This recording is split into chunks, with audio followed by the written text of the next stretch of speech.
Bienvenue dans ce nouvel épisode, on continue les plaques de plâtre. Alors cette fois-ci, pas au plafond, mais au mur. On va faire du doublage en demi-style et on va aussi passer au placo-collé sur ces deux murs-là. Et ça commence maintenant!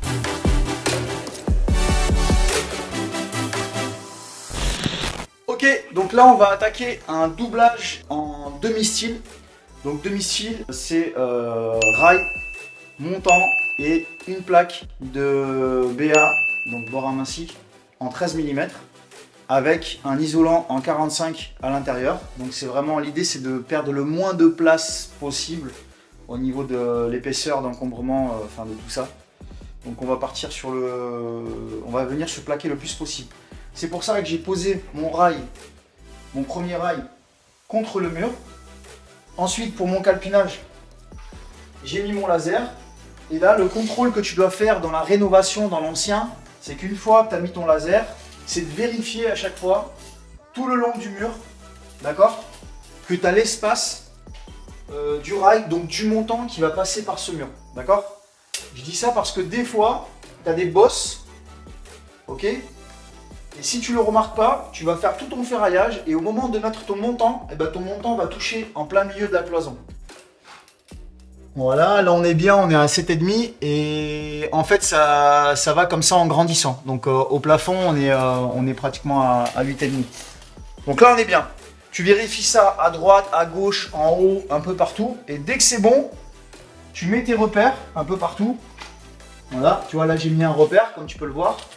Après tu te mets une petite flèche pour pouvoir le repérer de loin. D'accord, ton trait. Et si tu te mets juste un petit trait comme ça, tu vas passer ton temps à le chercher. Donc souvent, tu fais une petite flèche pour montrer qu'il est là. Donc ça, tu t'en fais un peu partout. Tu t'en fais à droite, à gauche, au plafond, etc. Au cas où ton laser bouge. Sinon, tu vas passer ta vie à remettre ton laser, etc. Tu t'en sors plus. Une fois que tu as fait ça, tu peux commencer à fixer tes premiers rails. On va commencer par les rails du bas. À chaque fois, coller, clouer. Cette fois, je vais les clouer. J'allais dire coller et visser. Percer, visser. Mais j'ai la cloueuse, donc on va coller, clouer. Et au plafond, comme on a déjà un faux plafond, on va les coller, mais surtout, on va les visser directement à l'ossature métallique qu'il y a déjà au plafond. Au moins, ça nous facilite un peu le travail.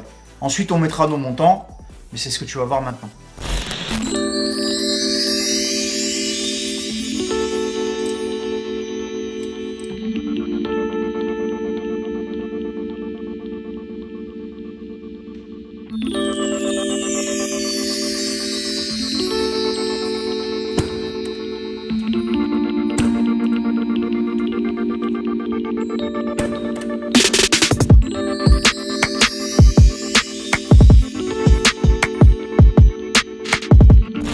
Donc là on fait une étape importante quand tu as des fenêtres, des portes, etc.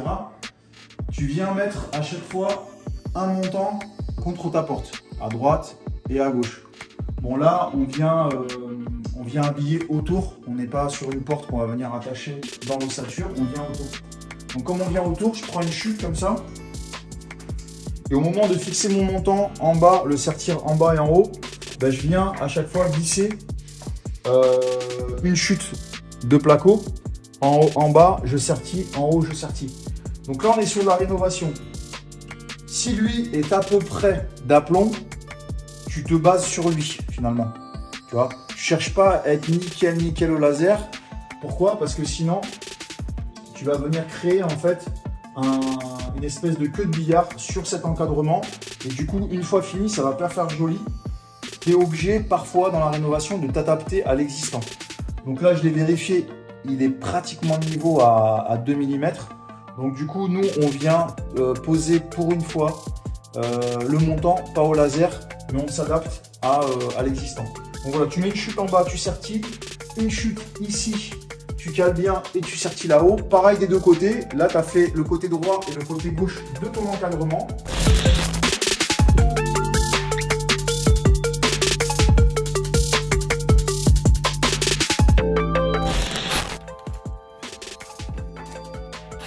Bon, tu vois, pour venir créer un renfort sur montant, pour enlever la flexibilité du montant, c'est-à-dire que quand tu vas venir t'appuyer sur la plaque pour pas que ta cloison elle s'enfonce, tu viens mettre soit Alors, pour renforcer, tu as plusieurs manières. Soit tu prends une suspente que tu viens plier, tu viens la mettre derrière. Tu vois, tu viens la plier, la fixer au mur, tu viens la mettre derrière. Je l'ai déjà montré plusieurs fois.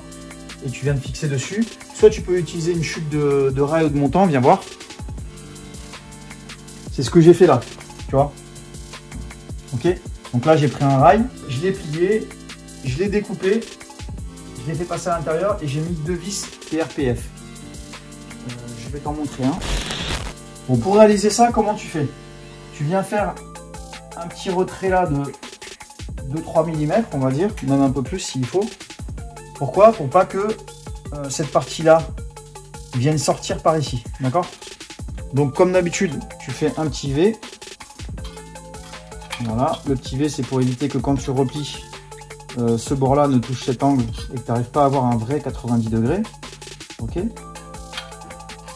Voilà, une fois que tu as fait ça, tu viens faire ça. Voilà. Là, tu viens enlever toute la partie qui t'intéresse pas. Donc tout ça, ça t'intéresse pas parce que tu veux pas.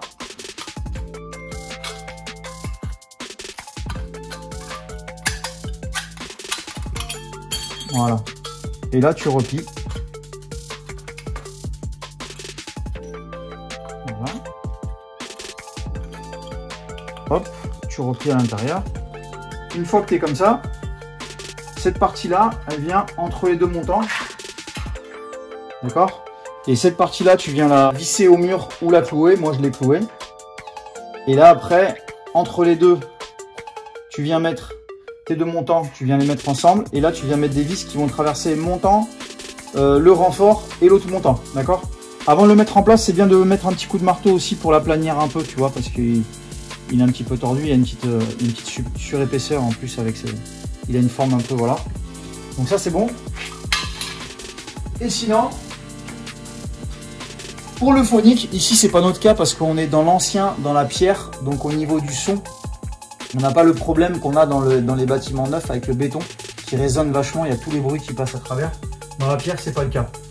Mais si ça avait été dans du neuf et que tu veux aussi créer des renforts, mais avec une résistance, enfin, couper le problème phonique, tu vois, c'est comme ça qu'on fait. Alors, je sais pas du tout si c'est DTU, aucune idée, je pense pas d'ailleurs, mais par contre, ça fonctionne bien. Fais ça, voilà.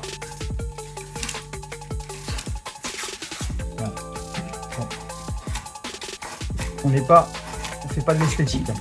En tout cas, ça fait le job. Tu vois, quand la plaque sera par-dessus, bah, tu pourras pas t'appuyer dessus. C'est le plus important. Et c'est toujours à la hauteur. Donc, je crois que c'est 1,20 m la norme du DTU. C'est toujours à la hauteur où tu vas venir t'appuyer dessus. Donc là, on est sur du 3,20 m. Je vais en mettre un autre un peu plus haut.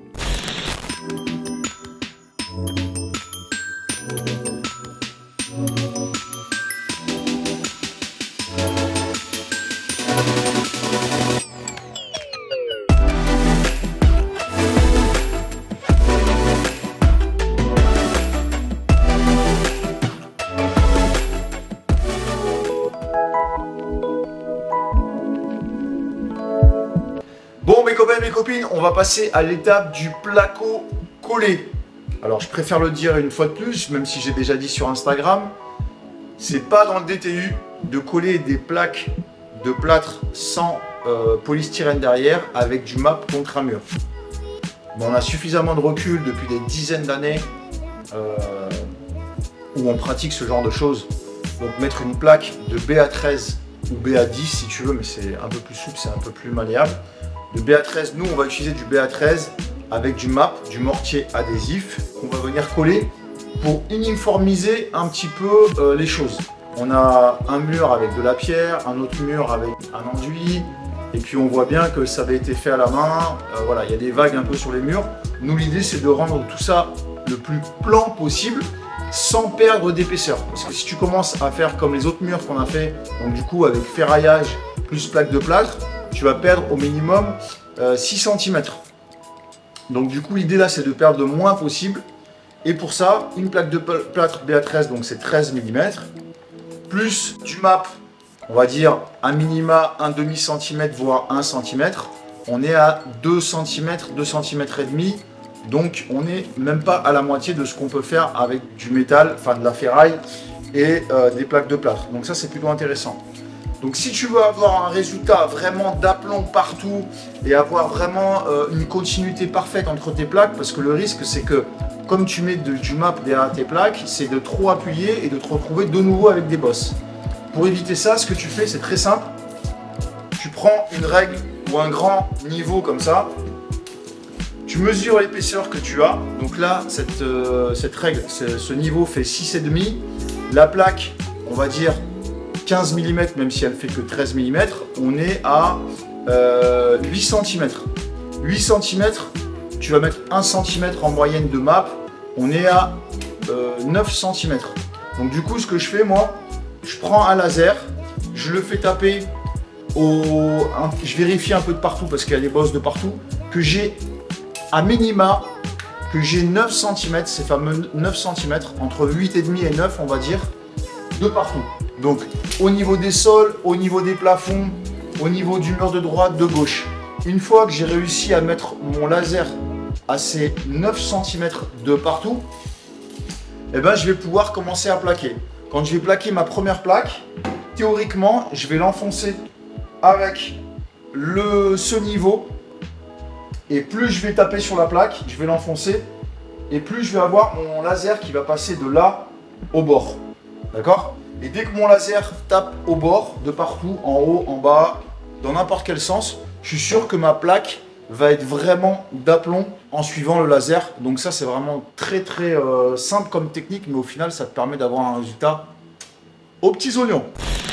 Bon, là, on va préparer le MAP. Pour ça, il te faut du MAP, il te faut de l'eau. Tu regardes toujours à l'arrière d'un sac et tu sauras combien d'eau il te faut.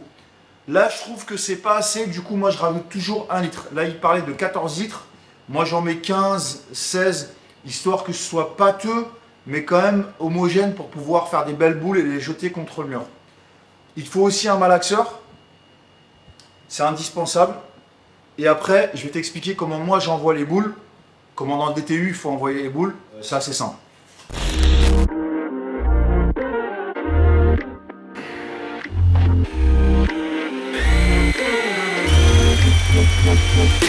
Ah oui, il est très important, tu as dû le voir si tu me suis sur Instagram, mais il faut absolument préparer ton support avant de venir y coller quoi que ce soit.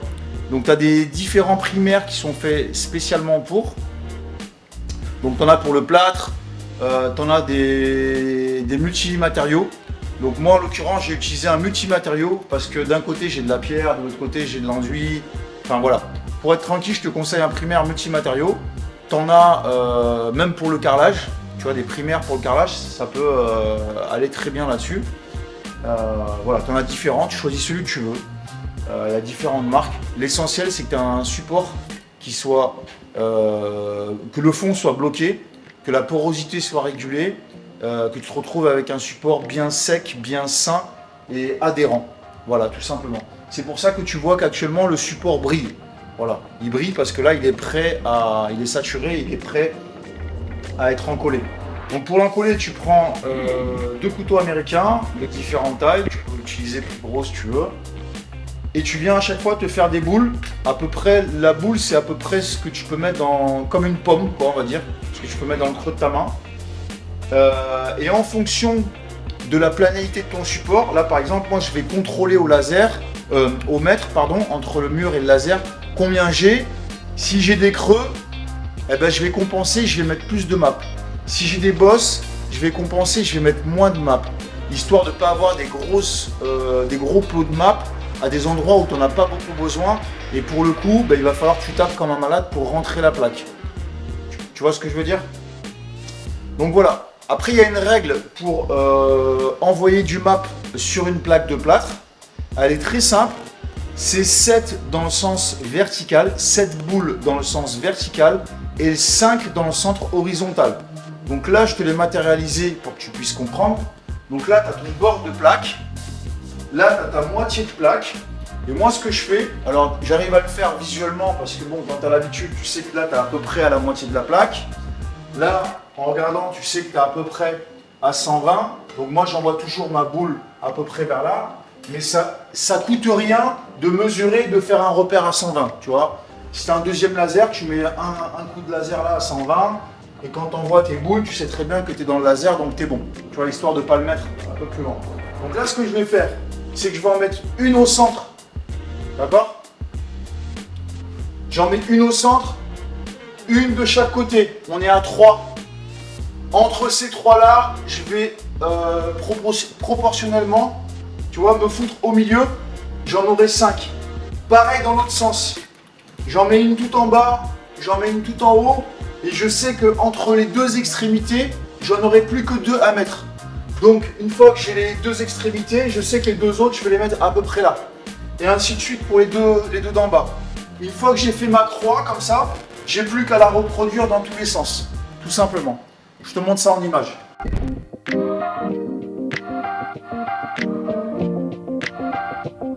Pour jeter, tu prends à peu près une pomme comme ça là. Une belle forme quand même.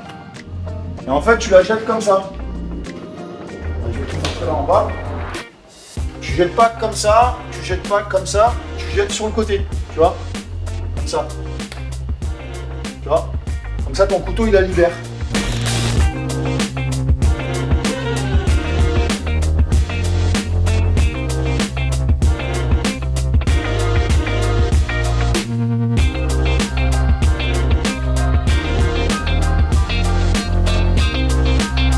T'as un trou de souris? C'est la petite souris qui l'a mangé ou quoi? Bon, on s'est fait un petit trou de souris pour pouvoir passer de l'autre côté. Et là, comme tu peux le voir, avec la multitool là-haut, j'ai fait l'ouverture horizontale. Et là, j'ai mis un coup de cutter à la verticale juste derrière. Et regarde, ça va nous permettre d'avoir une finition impeccable à ras du mur. Voilà, tu vois là, on va mettre un petit coup de rabot là. Et au moins on aura un truc nickel. Là il n'y aura plus qu'à mettre une bande armée pour éviter qu'il y ait des fissurations, on sait jamais. Et ça va être top. Donc on fait la même chose de l'autre côté. Donc j'ai déjà mis mon petit coup de multitool. Là je vais mettre un coup de cutter, on va ouvrir. On mettra le dernier morceau de plaque là-haut. Et puis on va attaquer juste après le début du ferraillage pour la partie haute du doublage. Et en bas ce sera la boîte, dans la boîte. Et ça, ce sera dans la suite en bas.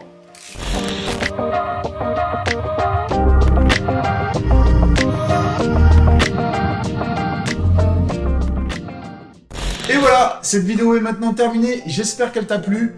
Dans le prochain épisode, il y aura encore de la plaque de plâtre. Mais cette fois-ci, elle sera beaucoup plus épaisse. Ça va être du BA18, donc 18 mm, avec une ossature un peu spécifique.